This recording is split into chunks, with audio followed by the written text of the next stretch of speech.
प्रिय मित्रों, नमस्कार। नवरात्रि के दूसरे दिन माता के ब्रह्मचारिणी स्वरूप की उपासना की जाती है। इनको ज्ञान, तपस्या और वैराग्य की देवी माना जाता है। कठोर साधना करने की वजह से और ब्रह्म में लीन रहने की वजह से इनको ब्रह्मचारिणी कहा जाता है। विद्यार्थियों के लिए और तपस्वियों के लिए इनकी पूजा बहुत ही शुभ और फलदायी होती है। आज के स्तोत्र में हम माता के मंत्र, ध्यान, स्तोत्र और कवच का पाठ आपको श्रवण कराएंगे। दधाना कर पद्माभ्या मक्षमाला कमंडलो देवी प्रसीदतु मयि ब्रह्मचारिण्यनुत्तमा। ध्यानम वंदे वांछितलाभाय चंद्रार्धकृतशेखरां जपमाला कमंडलोधरां ब्रह्मचारिणीं शुभां। गौरवर्णां स्वाधिष्ठान स्थितां द्वितीय दुर्गां त्रिनेत्रां धवलवर्णां ब्रह्मरूपां पुष्पालंकारभूषितां पद्मवदनां पल्लवाधरां कान्तं कपोलां पीनपयोधरां कमनीयां लावण्यां स्मेरमुखीं निम्ननाभिं नितम्बनीं। तपश्चारिणी त्वां हि तापत्रय निवारिणी ब्रह्मरूपधरां ब्रह्मचारिणीं प्रणमाम्यहं। नवचक्रभेदिनी त्वां हि नव ऐश्वर्यप्रदायिनी धनदां सुखदां ब्रह्मचारिणीं प्रणमाम्यहं। शंकरप्रिया त्वं हि भुक्तिमुक्तिदायिनी शान्तिदां मानदां ब्रह्मचारिणीं प्रणमाम्यहं। त्रिपुरा मे हृदयं पातु ललाटं पातु शंकरभामिनी अर्पणा सदा पातु नेत्रो अधरो च कपोलो पंचदशी कंठं पातु मध्यदेशं पातु माहेश्वरी षोडशी सदा पातु नवो गृहो च पादयो। अंग प्रत्यंग सततं पातु ब्रह्मचारिणी दधाना कर पद्माभ्या मक्षमाला कमंडलो देवी प्रसीदतु मयि ब्रह्मचारिण्यनुत्तमा। ध्यानम वंदे वांछितलाभाय चंद्रार्धकृतशेखरां जपमाला कमंडलोधरां ब्रह्मचारिणीं शुभां। गौरवर्णां स्वाधिष्ठान स्थितां द्वितीय दुर्गां त्रिनेत्रां धवलवर्णां ब्रह्मरूपां पुष्पालंकारभूषितां पद्मवदनां पल्लवाधरां कान्तं कपोलां पीनपयोधरां कमनीयां लावण्यां स्मेरमुखीं निम्ननाभिं नितम्बनीं। तपश्चारिणी त्वां हि तापत्रय निवारिणी ब्रह्मरूपधरां ब्रह्मचारिणीं प्रणमाम्यहं। नवचक्रभेदिनी त्वां हि नव ऐश्वर्यप्रदायिनी धनदां सुखदां ब्रह्मचारिणीं प्रणमाम्यहं। शंकरप्रिया त्वं हि भुक्तिमुक्तिदायिनी शान्तिदां मानदां ब्रह्मचारिणीं प्रणमाम्यहं। त्रिपुरा मे हृदयं पातु ललाटं पातु शंकरभामिनी अर्पणा सदा पातु नेत्रो अधरो च कपोलो पंचदशी कंठं पातु मध्यदेशं पातु माहेश्वरी षोडशी सदा पातु नवो गृहो च पादयो। अंग प्रत्यंग सततं पातु ब्रह्मचारिणी दधाना कर पद्माभ्या मक्षमाला कमंडलो देवी प्रसीदतु मयि ब्रह्मचारिण्यनुत्तमा।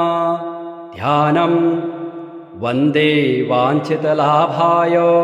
चंद्रार्धकृतशेखरां जपमाला कमंडलोधरां ब्रह्मचारिणीं शुभां गौरवर्णां स्वाधिष्ठान स्थितां द्वितीय दुर्गां त्रिनेत्रां धवलवर्णां ब्रह्मरूपां पुष्पालङ्कारभूषितां पद्मवदनां पल्लवाधरां कान्तं कपोलां पीनपयोधरां कमनीयां लावण्यां स्मेरमुखीं निम्ननाभिं नितम्बनीं तपश्चारिणी त्वां हि तापत्रयनिवारिणी ब्रह्मरूपधरां ब्रह्मचारिणीं प्रणमाम्यहं नवचक्रभेदिनी त्वां हि नव ऐश्वर्यप्रदायिनी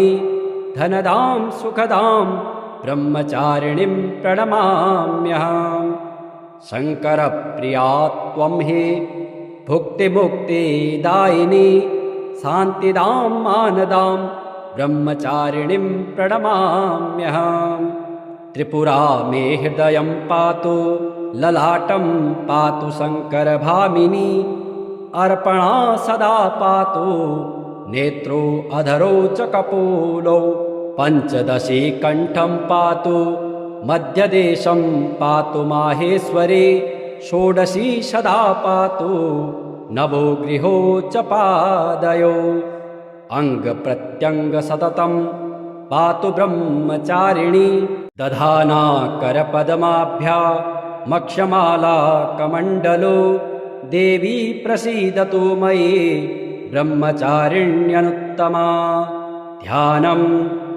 वन्दे वाञ्छितलाभाय चन्द्रार्धकृतशेखरां जपमाला कमण्डलोधरां ब्रह्मचारिणीं शुभां गौरवर्णां स्वाधिष्ठान स्थितां द्वितीय दुर्गां त्रिनेत्रां धवलवर्णां ब्रह्मरूपां पुष्पालङ्कारभूषितां पद्मवदनां पल्लवाधरां कान्तं कपोलां पीनपयोधरां कमनीयां लावण्यां स्मेरमुखीं निम्ननाभिं नितम्बनीं तपश्चारिणी त्वां हि तापत्रयनिवारिणी ब्रह्मरूपधरां ब्रह्मचारिणीं प्रणमाम्यहं नवचक्रभेदिनी त्वां हि नव ऐश्वर्यप्रदायिनी धनदां सुखदां ब्रह्मचारिणीं प्रणमाम्यहं शङ्करप्रिया त्वं हि भुक्तिमुक्तिदायिनी शान्तिदां मानदां ब्रह्मचारिणीं प्रणमाम्यहं त्रिपुरा मे हृदयं पातु ललाटं पातु शङ्करभामिनी अर्पणा सदा पातु नेत्रो अधरो च कपोलौ पञ्चदशी कण्ठं पातु मध्यदेशं पातु माहेश्वरी षोडशी सदा पातु नवो गृहो च पादयो अङ्गप्रत्यङ्ग सततं पातु ब्रह्मचारिणी दधाना करपद्माभ्या मक्षमाला कमण्डलो देवी प्रसीदतु मयि ब्रह्मचारिण्यनुत्तमा ध्यानं वन्दे वाञ्छितलाभाय चन्द्रार्धकृतशेखरां जपमाला कमण्डलोधरां ब्रह्मचारिणीं शुभां गौरवर्णां स्वाधिष्ठान स्थितां द्वितीय दुर्गां त्रिनेत्रां धवलवर्णां ब्रह्मरूपां पुष्पालङ्कारभूषितां पद्मवदनां पल्लवाधरां कान्तं कपोलां पीनपयोधरां कमनीयां लावण्यां स्मेरमुखीं निम्ननाभिं नितम्बनीं तपश्चारिणी त्वां हि तापत्रयनिवारिणी ब्रह्मरूपधरां ब्रह्मचारिणीं प्रणमाम्यहं नवचक्रभेदिनी त्वां हि नव ऐश्वर्यप्रदायिनी धनदां सुखदां ब्रह्मचारिणीं प्रणमाम्यहं शङ्करप्रिया त्वं हि भुक्तिमुक्तिदायिनी शान्तिदां मानदां ब्रह्मचारिणीं प्रणमाम्यहं त्रिपुरा मे हृदयं पातु ललाटं पातु शङ्करभामिनी अर्पणा सदा पातु नेत्रो अधरो च कपोलौ पञ्चदशी कण्ठं पातु मध्यदेशं पातु माहेश्वरी षोडशी सदा पातु नवो गृहो च पादयो अङ्गप्रत्यङ्ग सततं पातु ब्रह्मचारिणी दधाना करपद्माभ्यामक्षमाला कमण्डलो देवी प्रसीदतु मयि ब्रह्मचारिण्यनुत्तमा ध्यानं वन्दे वाञ्छितलाभाय चन्द्रार्धकृतशेखरां जपमाला कमण्डलोधरां ब्रह्मचारिणीं शुभां गौरवर्णां स्वाधिष्ठान स्थितां द्वितीय दुर्गां त्रिनेत्रां धवलवर्णां ब्रह्मरूपां पुष्पालङ्कारभूषितां पद्मवदनां पल्लवाधरां कान्तं कपोलां पीनपयोधरां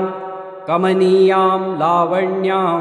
स्मेरमुखीं निम्ननाभिं नितम्बनीं तपश्चारिणी त्वां हि तापत्रयनिवारिणी ब्रह्मरूपधरां ब्रह्मचारिणीं प्रणमाम्यहं नवचक्रभेदिनी त्वां हि नव ऐश्वर्यप्रदायिनी धनदां सुखदां ब्रह्मचारिणीं प्रणमाम्यहं शङ्करप्रिया त्वं हि भुक्तिमुक्तिदायिनी शान्तिदां मानदां ब्रह्मचारिणीं प्रणमाम्यहं त्रिपुरा मे हृदयं पातु ललाटं पातु शङ्करभामिनी अर्पणा सदा पातु नेत्रो अधरो च कपोलौ पञ्चदशी कण्ठं पातु मध्यदेशं पातु माहेश्वरी षोडशी सदा पातु नवो गृहो च पादयो अङ्गप्रत्यङ्ग सततं पातु ब्रह्मचारिणी दधाना करपद्माभ्यामक्षमाला कमण्डलो देवी प्रसीदतु मयि ब्रह्मचारिण्यनुत्तमा ध्यानं वन्दे वाञ्छितलाभाय चन्द्रार्धकृतशेखरां जपमाला कमण्डलोधरां ब्रह्मचारिणीं शुभां गौरवर्णां स्वाधिष्ठान स्थितां द्वितीय दुर्गां त्रिनेत्रां धवलवर्णां ब्रह्मरूपां पुष्पालङ्कारभूषितां पद्मवदनां पल्लवाधरां कान्तं कपोलां पीनपयोधरां कमनीयां लावण्यां स्मेरमुखीं निम्ननाभिं नितम्बनीं तपश्चारिणी त्वां हि तापत्रयनिवारिणी ब्रह्मरूपधरां ब्रह्मचारिणीं प्रणमाम्यहं नवचक्रभेदिनी त्वां हि नव ऐश्वर्यप्रदायिनी धनदां सुखदां ब्रह्मचारिणीं प्रणमाम्यहं शङ्करप्रिया त्वं हि भुक्तिमुक्तिदायिनी शान्तिदां मानदां ब्रह्मचारिणीं प्रणमाम्यहं त्रिपुरा मे हृदयं पातु ललाटं पातु शङ्करभामिनी अर्पणा सदा पातु नेत्रो अधरो च कपोलौ पञ्चदशी कण्ठं पातु मध्यदेशं पातु माहेश्वरी षोडशी सदा पातु नवो गृहो च पादयो अङ्गप्रत्यङ्ग सततं पातु ब्रह्मचारिणी दधाना करपद्माभ्यामक्षमाला कमण्डलो देवी प्रसीदतु मयि ब्रह्मचारिण्यनुत्तमा ध्यानं वन्दे वाञ्छितलाभाय चन्द्रार्धकृतशेखरां जपमाला कमण्डलोधरां ब्रह्मचारिणीं शुभां गौरवर्णां स्वाधिष्ठान स्थितां द्वितीय दुर्गां त्रिनेत्रां धवलवर्णां ब्रह्मरूपां पुष्पालङ्कारभूषितां पद्मवदनां पल्लवाधरां कान्तं कपोलां पीनपयोधरां कमनीयां लावण्यां स्मेरमुखीं निम्ननाभिं नितम्बनीं तपश्चारिणी त्वां हि तापत्रयनिवारिणी ब्रह्मरूपधरां ब्रह्मचारिणीं प्रणमाम्यहं नवचक्रभेदिनी त्वां हि नव ऐश्वर्यप्रदायिनी धनदां सुखदां ब्रह्मचारिणीं प्रणमाम्यहं शङ्करप्रिया त्वं हि भुक्तिमुक्तिदायिनी शान्तिदां मानदां ब्रह्मचारिणीं प्रणमाम्यहं त्रिपुरा मे हृदयं पातु ललाटं पातु शङ्करभामिनी अर्पणा सदा पातु नेत्रो अधरो च कपोलौ पञ्चदशी कण्ठं पातु मध्यदेशं पातु माहेश्वरी षोडशी सदा पातु नवो गृहो च पादयो अङ्गप्रत्यङ्ग सततं पातु ब्रह्मचारिणी दधाना करपद्माभ्यामक्षमाला कमण्डलो देवी प्रसीदतु मयि ब्रह्मचारिण्यनुत्तमा ध्यानं वन्दे वाञ्छितलाभाय चन्द्रार्धकृतशेखरां जपमाला कमण्डलोधरां ब्रह्मचारिणीं शुभां गौरवर्णां स्वाधिष्ठान स्थितां द्वितीय दुर्गां त्रिनेत्रां धवलवर्णां ब्रह्मरूपां पुष्पालङ्कारभूषितां पद्मवदनां पल्लवाधरां कान्तं कपोलां पीनपयोधरां कमनीयां लावण्यां स्मेरमुखीं निम्ननाभिं नितम्बनीं तपश्चारिणी त्वां हि तापत्रयनिवारिणी ब्रह्मरूपधरां ब्रह्मचारिणीं प्रणमाम्यहं नवचक्रभेदिनी त्वां हि नव ऐश्वर्यप्रदायिनी धनदां सुखदां ब्रह्मचारिणीं प्रणमाम्यहं शङ्करप्रिया त्वं हि भुक्तिमुक्तिदायिनी शान्तिदां मानदां ब्रह्मचारिणीं प्रणमाम्यहं त्रिपुरा मे हृदयं पातु ललाटं पातु शङ्करभामिनी अर्पणा सदा पातु नेत्रो अधरो च कपोलौ पञ्चदशी कण्ठं पातु मध्यदेशं पातु माहेश्वरी षोडशी सदा पातु नवो गृहो च पादयो अङ्गप्रत्यङ्ग सततं पातु ब्रह्मचारिणी